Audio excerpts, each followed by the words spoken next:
Assalamualaikum warahmatullahi wabarakatuh. Kesempatan kali ini saya Ibu Dina akan membagikan beberapa tips untuk belajar IPA menjadi lebih mudah. Pasti di antara kalian banyak yang mengeluh, "Aduh, IPA itu pelajaran yang sangat sulit." Padahal kenyataannya IPA itu tidak sulit, hanya membutuhkan ketelatenan, kesabaran. Coba sekarang kita bandingkan dengan belajar sejarah. Kalian kalau belajar sejarah tanpa mengetahui runtutan sudah bisa menjelaskan beberapa bagian. Contoh, kalian pasti sudah tahu pada tanggal 17 Agustus Insinyur Soekarno memproklamasikan kemerdekaan Republik Indonesia tanpa mengetahui sebelumnya Indonesia sudah dijajah oleh Belanda dan Jepang. Nah, sekarang kita bandingkan dengan pelajaran IPA. Kalian akan menjadi mudah memahami pelajaran IPA, di mana di dalamnya ada biologi, fisika, kimia, jika sudah bisa memahami pelajaran matematika. Intinya kalian harus bisa berhitung terlebih dahulu. Oke, sekarang kita simak beberapa tips untuk belajar IPA supaya menjadi lebih mudah. Yang pertama, jangan belajar non-stop. Jadi ketika kalian belajar, kasih jeda, kasih istirahat. Pernah kan kalian sewaktu-waktu mengerjakan soal yang sangat sulit? Jangan dipaksa. Kalian istirahat saja.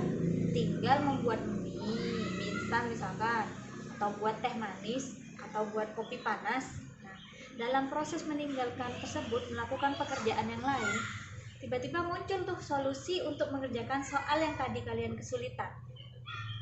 Coba saja. Kemudian tips yang kedua, potong beberapa materi yang banyak menjadi cuilan-cuilan materi yang kecil. Contoh, sekarang coba kalian perhatikan angka berikut. Coba dihafalkan. Sudah? Kalau sudah, coba bandingkan dengan angka yang ini. Sudah? Pasti kalian akan menjawab lebih mudah yang kedua, Bu. Itu sebabnya cuilan-cuilan kecil materi akan membuat kita lebih mudah memahami, lebih cepat mengingat. Bisa dicoba ya. Kemudian yang ketiga, gunakan teknik menghafal yang seru. Jadi kalau Bu Dina contohkan misalkan ada tabel periodik unsur kimia. Perhatikan ini. Kita buat singkatan menjadi Heru Lina kawin, Robi CS frustasi. Sudah hafal tuh golongan 1. Ya enggak? Gampang ya? Nah, contoh yang kedua, pada materi listrik statis, ada yang namanya gaya Coulomb. Pada gaya Coulomb ada rumus yang seperti ini. Perhatikan. Bu Dina buat singkatan menjadi kakiku retak-retak. Sudah? Ingat kan rumusnya? Gampang ya? Kemudian yang keempat, latihan soal tanpa melihat kunci jawaban terlebih dahulu. Jadi kalau ada soal, kalian kerjakan dulu sebisanya. Kalau sudah, kita cocokkan jawaban yang kamu peroleh dengan kunci jawaban yang ada. Betul enggak ya? Sama enggak ya? Kemudian jangan hanya begini ya, ketika melihat kunci jawaban. Oh gitu. Kita pahami dari mana jalannya memperoleh jawaban tersebut. Oke, lanjut. Nah, yang kelima, belajar selagi masih fresh. Kalau Bu Dina biasanya membiasakan diri masuk kamar, suasana tenang, sudah makan. Jadi intinya siap untuk belajar. Ketika masuk kamar itu sudah dalam mode belajar. Ini juga ada kaitannya dengan poin yang pertama. Kasih jeda, kasih istirahat biar pikirannya masih fresh.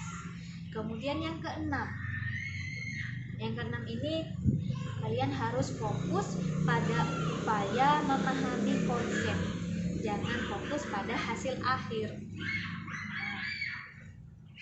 Jadi kita harus percaya diri pada diri sendiri. Kalau kita ini sebenarnya tidak bodoh, kita hanya perlu untuk berusaha, gitu ya.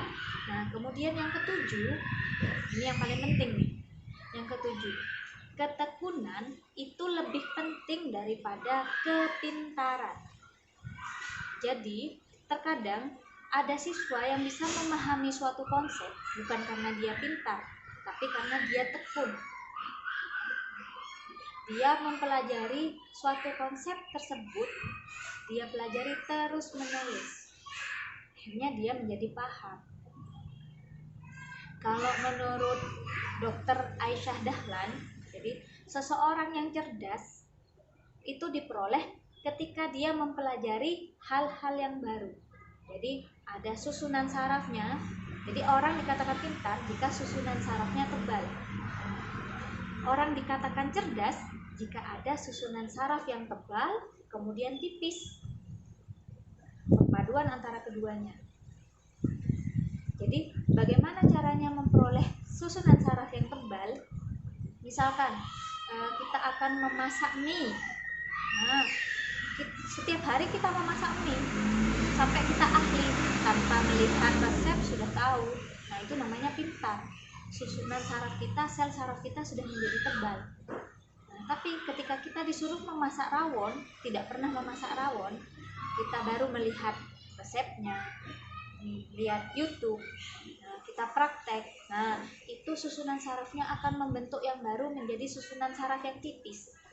Nah, berarti kan di otak kita sudah ada susunan saraf tebal, susunan saraf tipis. Nah, perpaduan keduanya akan membuat kita menjadi cerdas. Jadi, pintar akan menjadi cerdas ketika kita mempelajari hal-hal yang baru. Itu ya. Kemudian tips yang ke-8. Tips yang ke-8 ini yang terakhir. Kita harus konsisten belajar setiap hari. Ingat, belajar jangan hanya ketika akan ada ujian. Jika kalian belajar hanya akan ada ujian, itu namanya sistem kebut semalam. Suatu materi tidak akan kita pahami hanya dalam semalam. Jadi perlu kita lakukan berulang. Setiap hari cukup luangkan 2-3 jam untuk belajar. Bisa dicoba ya di rumah. Oke. Assalamualaikum warahmatullahi wabarakatuh.